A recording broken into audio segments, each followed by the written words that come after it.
الحمد لله رب العالمين نحمده ونستعينه ونستغفره ونعوذ بالله من شرور أنفسنا ومن سيئات أعمالنا من يهده الله فلا مضل له ومن يضلل فلا هادي له أشهد أن لا إله إلا الله وحده لا شريك له وأشهد أن محمدا عبده ورسوله لا نبي بعده اللهم صل وسلم وبارك على حبيبنا محمد وعلى آله وصحبه أجمعين فيا عباد الله أوصيكم وإياي بتقوى الله فقد فاز المتقون قال الله تعالى في القرآن الكريم أعوذ بالله من الشيطان الرجيم إنما يعمر مساجد الله من آمن بالله واليوم الآخر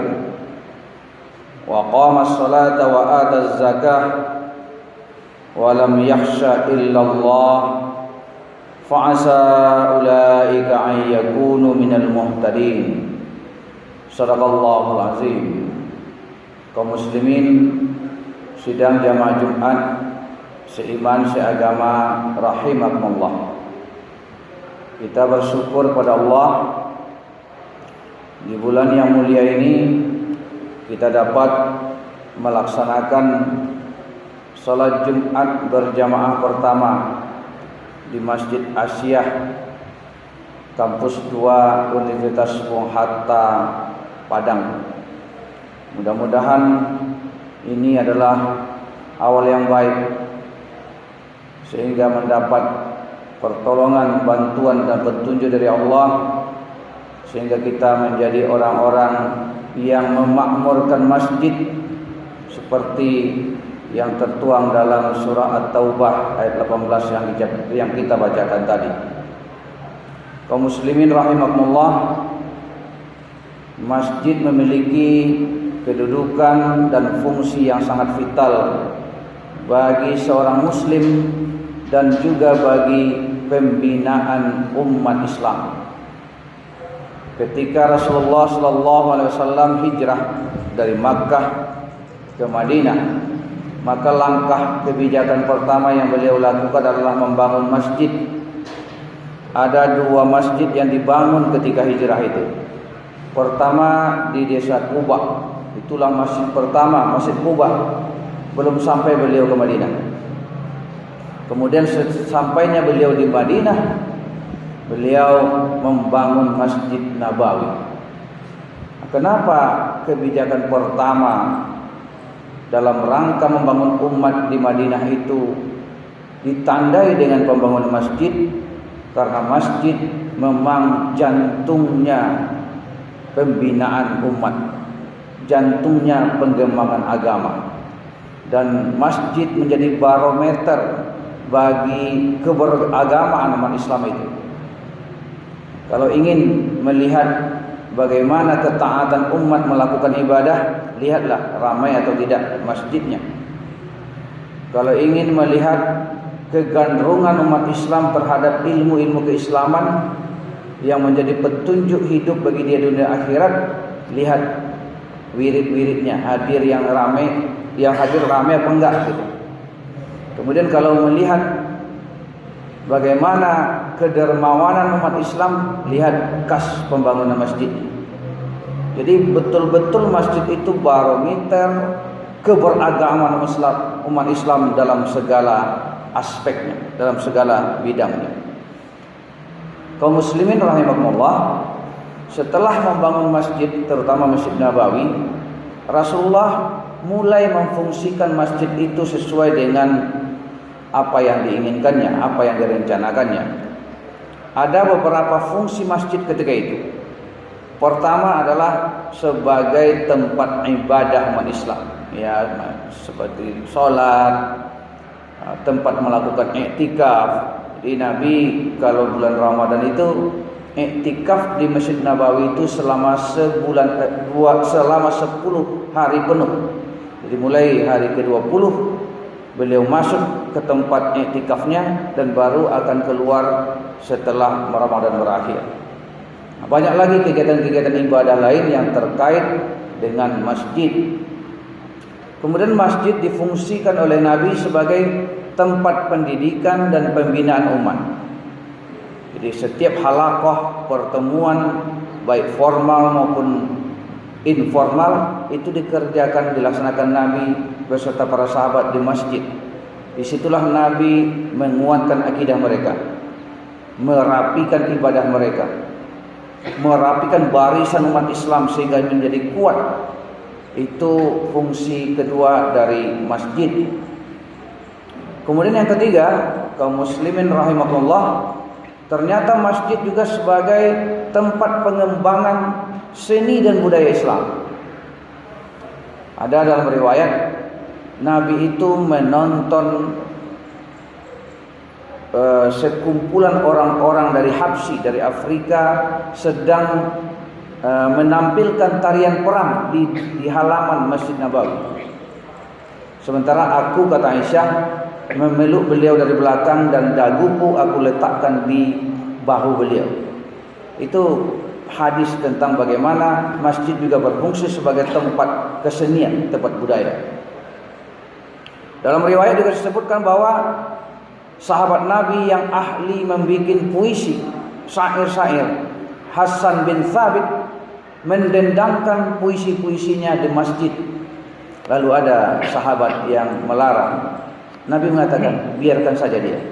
Ini takrir, suatu ketetapan bahwa masjid juga boleh difungsikan sebagai tempat kesenian dan budaya sepanjang itu sesuai dengan nilai-nilai ajaran Islam. Masjid zaman Nabi juga sebagai tempat pengadilan. Kasus-kasus yang terjadi di masyarakat diselesaikan Nabi di masjid, di serambi masjid. Makanya di Aceh dulu ada pengadilan Surambi. Di Indonesia ini banyak pengadilan Surambi, artinya pengadilan yang dilaksanakan di serambi-serambi masjid.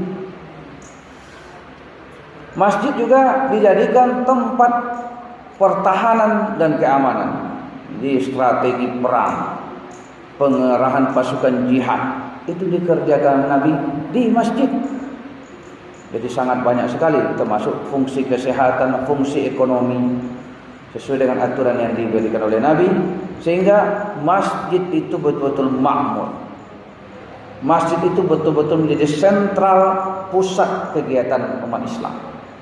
Kita berharap Masjid Asia ini nanti menjadi pusat seperti itu bagi Universitas Bung Hatta secara khususnya dan warga sekitar ini pada umumnya.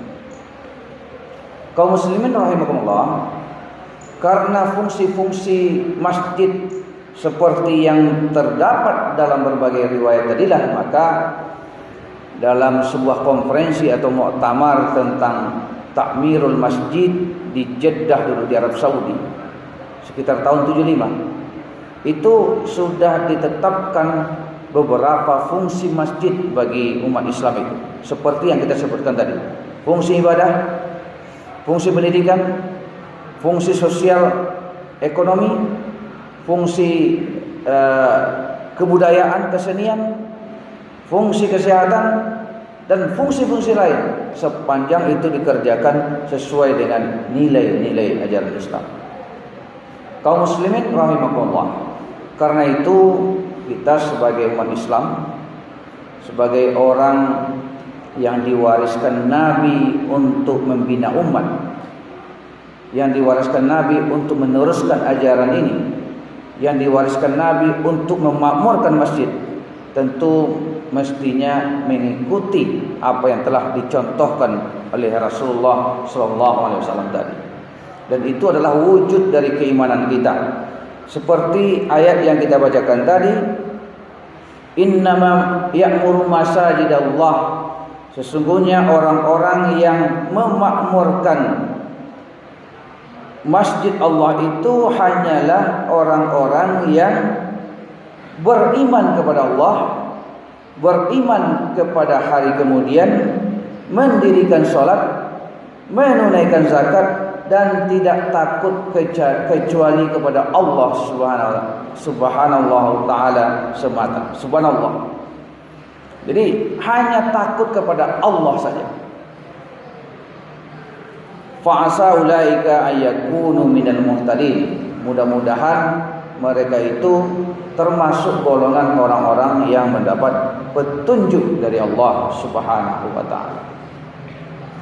Kaum muslimin rahimakumullah, menurut para ahli tafsir, memakmurkan masjid itu ada minimal dua maknanya, dan ini yang menjadi tugas kita.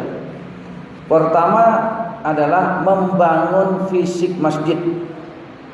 Ini alhamdulillah ada yang mewakafkan hartanya sebagian, dan kemudian lanjutannya adalah wakaf dari umat Islam lainnya, wakaf, sedekah, infak dari umat Islam lainnya. Dan ini perlu kita lanjutkan.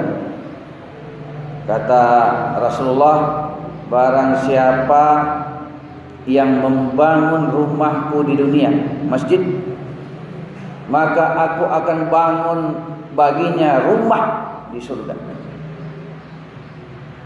Itu tidak terkait dengan ukuran banyak atau tidaknya sumbangan kita, karena ada hadis yang menerangkan berikut: barang siapa yang membangun rumah bagiku di dunia walaupun sebesar sarang burung, maka aku akan bangun baginya rumah di surga. Jadi silakan menampilkan sumbangan terbaik kita sesuai dengan kemampuan kita untuk melanjutkan pembangunan masjid sesuai dengan rencana yang telah ditetapkan oleh pengurus. Itu yang pertama, kewajiban kita. Yang kedua, memakmurkan dalam makna mengisinya dengan kegiatan-kegiatan sesuai dengan kebutuhan umat. Tadi ketika pengantar Bapak Ketua Pengurus, Ketua Badan Pembina, Badan Pengurus Universitas Bung Hatta sudah menjelaskan rencana-rencana kegiatan baik bersifat fisik maupun non fisik atau kegiatan-kegiatan, dan itu memang telah sesuai dengan apa yang telah disampaikan tadi, apa yang dilakukan oleh Nabi dan muktamar tentang takmirul masjid tadi. Mari kita dukung pula kegiatan-kegiatan ini. Kita isi masjid yang insya Allah akan indah dan besar ini dengan kegiatan-kegiatan yang besar yang menyumbang bagi pembinaan umat Islam sehingga lebih maju ke depannya. Fa'tabiru ya lil absar la'allakum turhamun.